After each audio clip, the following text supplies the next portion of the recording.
Pues seguimos hablando de desarrollo, en este caso, bueno, no de proyecto empresarial, vamos a hablar de investigación.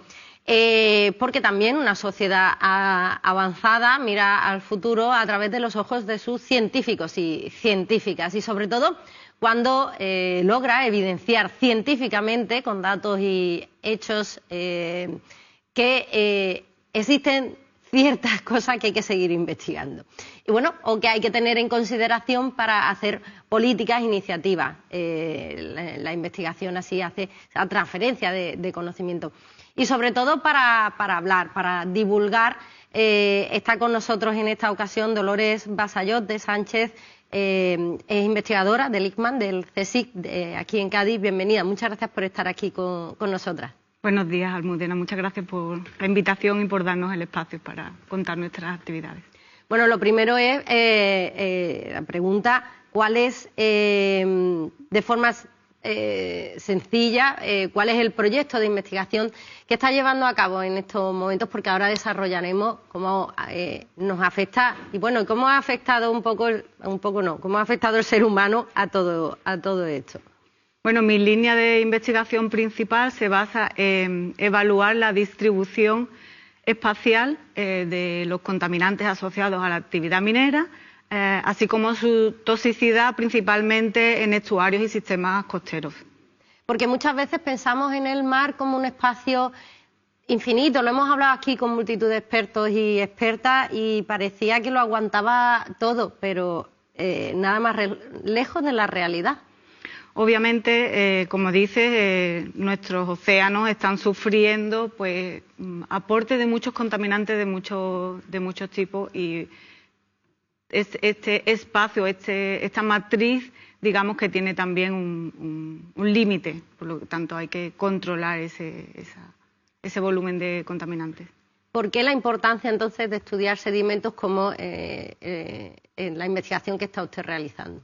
Bueno, estos sedimentos, como otros compañeros del ICMAN han podido comentar en otras entrevistas, en estos sistemas de estuario yo los definiría que actúan como un tampón. Digamos que son sistemas que retienen la contaminación procedente de ríos, de las cuencas mineras, en este caso, que es mi línea de investigación principal, y digamos que reducen el nivel de contaminantes que finalmente van a entrar en el océano.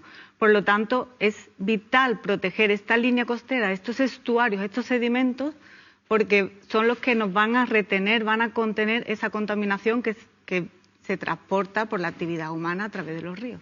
Claro, ¿y cómo está afectando? Vamos a empezar por cómo está afectando esta contaminación, en este caso minera, en estos estuarios. Bueno, aunque muchos andaluces a lo mejor no somos conscientes, la actividad minera en Andalucía es muy importante, y especialmente en estos últimos años en los que se busca desde el Ministerio de Transición Ecológica y Energética y desde la Unión Europea como autoabastecernos de materias primas, como pueden ser los minerales, el cobre, hierro, el litio, las tierras raras que son necesarios para estas baterías, para parques eólicos, para aerogeneradores, etcétera.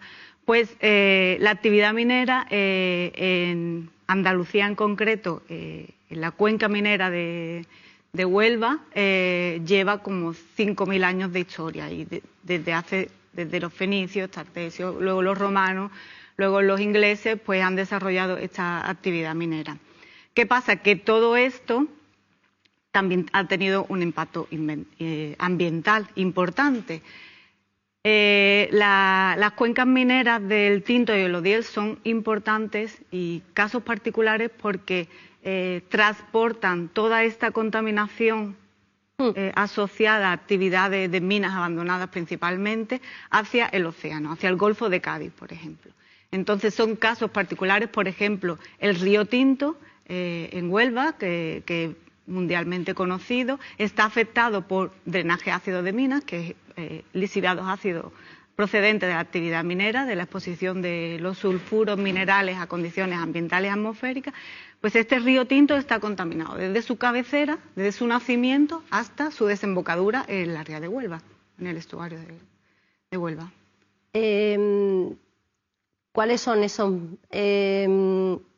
Hay metales pesados. Sí. ¿Son los más contaminantes en este...? En este sistema específicamente sí. Digamos que existe una contaminación crónica debido a esta historia minera que tenemos desde hace miles de años. Y en este sistema, aunque hay otro tipo de contaminación, es cierto que esta degradación temporal de los cursos de agua, pues controlan el resto de contaminantes. Digamos que es como el nivel de contaminación es superior a otros contaminantes, pues digamos que es la principal fuente de contaminación. No obstante, hay otro fuentes de contaminación que afectan. Otros problemas añadidos. Vamos, tenemos un problema principal y uno... ¿Qué riesgo representa? Primero para el ecosistema y luego para la salud humana. Estamos hablando no solo del río Tinto, que como bien como ha comentado, desde la cabecera hasta su desembocadura, pero que hemos visto nuestras masas de agua se mueven y se comunican. Ya nos lo han explicado aquí varios expertos y expertas, no como se entendía antes hace tiempo, ¿no? Que era todo, cada mar en su sitio, nos comunicamos con esos flujos, con esa marea, afecta directamente al Golfo de Cádiz. Por tanto, ¿qué riesgos existen para los ecosistemas y para la salud humana, de lo que estamos hablando, esta contaminación? Bueno, uno de los principales riesgos es que estos sedimentos que contienen elevadas concentraciones de metales o metaloides, de alguna manera liberen estos elementos a la columna de agua y de ahí pase pues a la cadena trófica, a los organismos que consumimos, que se recolectan en zonas de estuario, bivalvos, incluso peces, crustáceos, etcétera. Sí. Ese sería un riesgo, digamos, a nivel global, que pase de una zona específica a la cadena trófica. Estas zonas con más toxicidad, que es lo que ustedes estudian, donde existen estas zonas con más toxicidad se llaman zonas calientes. ¿Cómo miden esa toxicidad y en qué momento es una zona caliente? Hay que prestarle más atención, obviamente. Sí, en nuestro sistema hay muchos parámetros físico-químicos que nos dan información de la calidad, por ejemplo, del agua o del sedimento. Parámetros como la temperatura, el pH, la conductividad eléctrica, que son parámetros físico-químicos ambientales comunes, nos pueden dar mucha información de dónde está el mayor nivel de contaminación o de afectación. Simplemente a simple vista ya podemos, en ese tipo de zonas, evidentemente tú tienes que, cuando vas a estudiar un impacto ambiental, tienes que tener un background, digamos, un contexto de dónde viene esa contaminación. Nosotros, sabiendo la zona que queremos estudiar, pues vamos a simple vista, por el color, la coloración, como hablaba antes del río Tinto, tiene una tonalidad ocre en algunos casos, rojiza. Eso nos da información del nivel de contaminación, del estado o la forma en los contaminantes están. Si están disueltos, por ejemplo, que sería la forma más biodisponible para los organismos que están expuestos a esas condiciones, pues tendría una coloración más, digamos, transparente, pero con esa tonalidad rojiza. Luego el pH, os sonará a todos, a cualquiera, que hay una escala de pH, está el pH neutro, que sería más o menos a 7, 6, 7. Por debajo de ese pH tenemos condiciones ácidas. Esta acidez es característica de estas aguas afectadas por drenaje ácido de minas. Entonces, en estas zonas encontramos pH de de 2, 3, que son extremadamente ácidos. De hecho, estas aguas no permiten la vida de grandes organismos como anfípodos, peces, solo organismos extremófilos, bacterias o microalgas pueden vivir en estas aguas. Entonces, simplemente con ir al campo, observar la coloración y medir el pH o la conductividad eléctrica, pues nos va a dar idea de qué tipo de contaminación tenemos. ¿Por qué es importante eso? Porque en sistemas tan afectados como este en concreto, esta contaminación que se distribuye a través del estuario hasta el océano, teniendo en cuenta las variables, los parámetros físico-químicos que medimos, podemos saber si este pico de contaminación en un momento dado puede llegar a la desembocadura, por ejemplo, al Golfo de Cádiz o algo, porque las condiciones de pH, de conductividad eléctrica van a ir variando.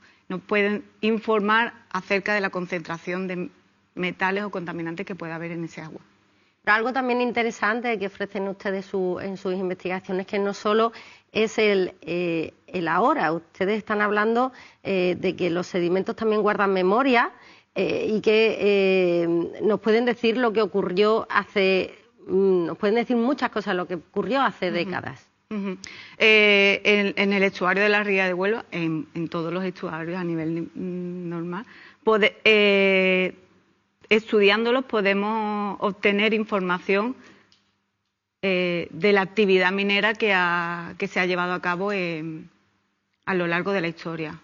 Si muestreamos, cogemos un testigo de sedimento de 30, 60 centímetros de profundidad y analizamos la concentración de cobre, por ejemplo, que es el mineral principal que se extrae en la faja pirítica ibérica, podemos datar la actividad minera que se ha llevado a cabo en la zona. Podemos, como históricamente, definir, pues, hace 1000 años hubo esta actividad minera, posteriormente la actividad minera cesó por crisis o por cualquier cosa y luego se ha vuelto a reabrir porque existen otros picos de contaminantes.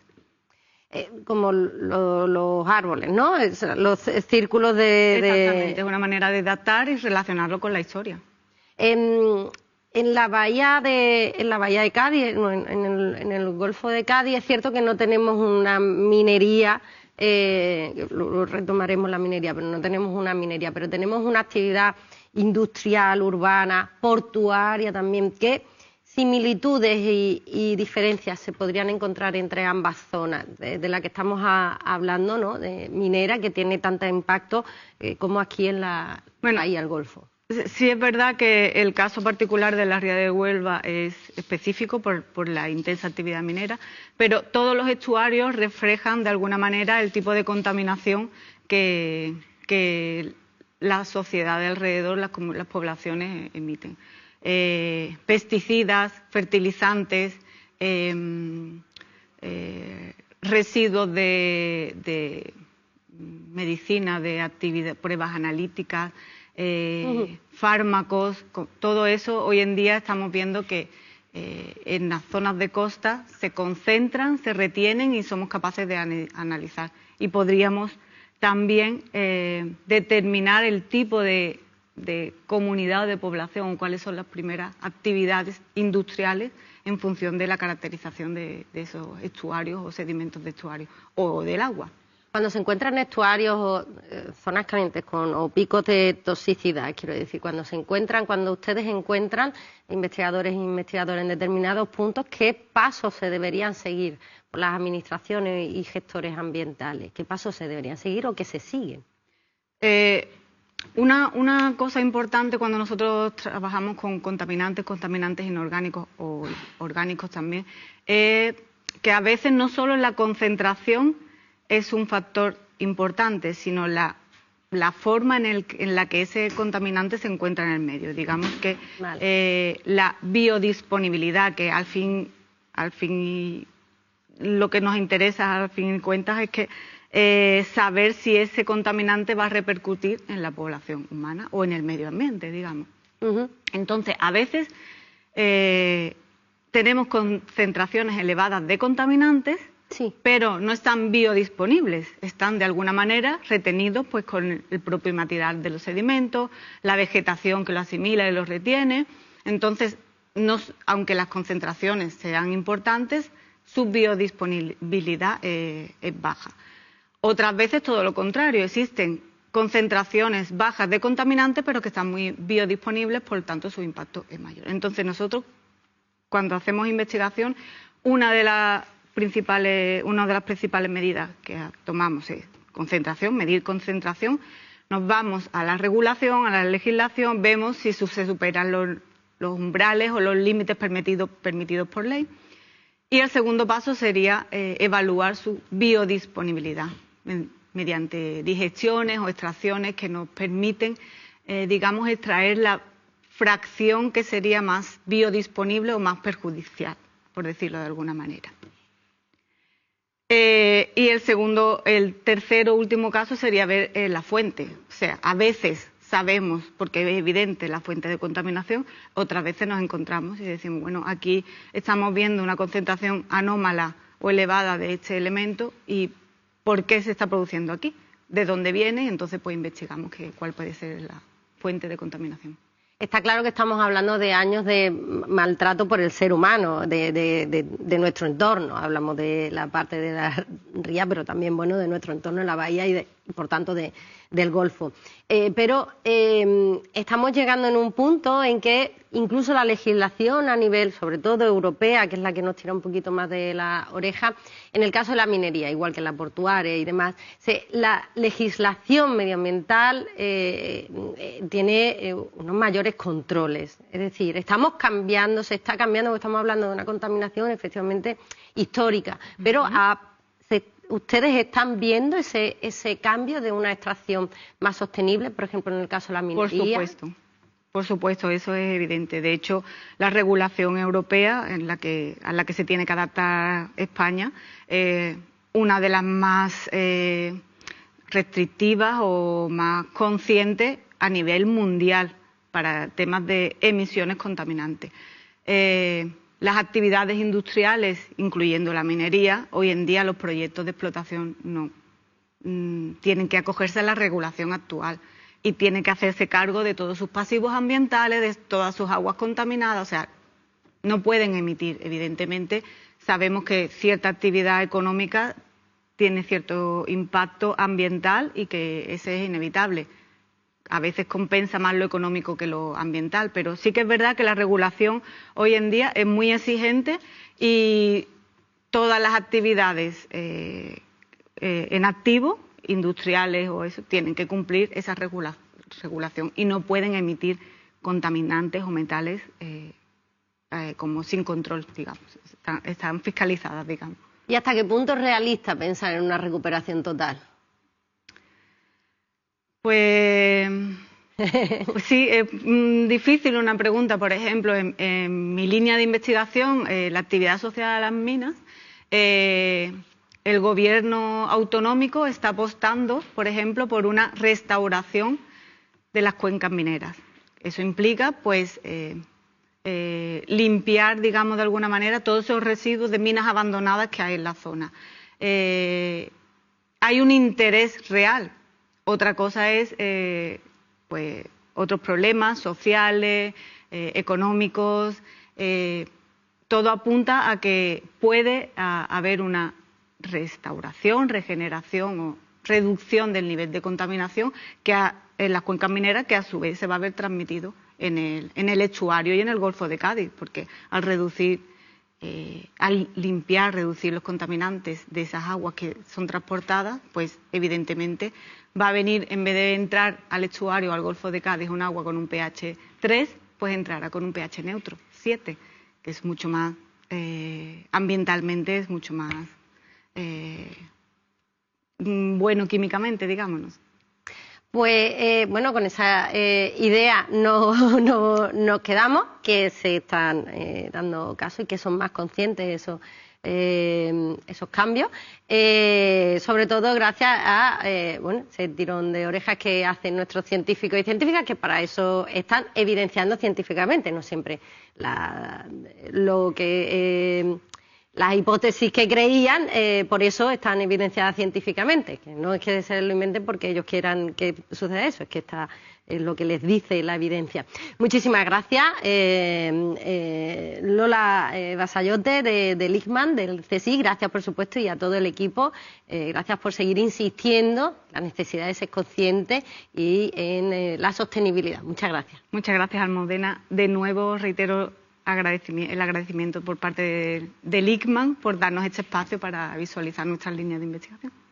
Muchas gracias. Nosotros somos simplemente ese altavoz de lo que se realiza, de lo que se investiga y sobre todo exponer simplemente los datos y las evidencias que existen de diferentes procesos, como este, por ejemplo, de la contaminación en sedimentos, en este caso el estuario de Ría de Huelva, pero que afecta directamente al Golfo y bueno, que tiene su similitud también en la Bahía de Cádiz. Bueno, como elefante en cacharrería entramos el ser humano y ahora, bueno, pues tenemos que mirar un poquito atrás y ir arreglando nuestro estropicio. En eso estamos. Nosotros unos minutos de publicidad y continuamos con el Mirador Verde, más cultural, más social, con nuestros compañeros Enrique Miranda y Anabel Flores.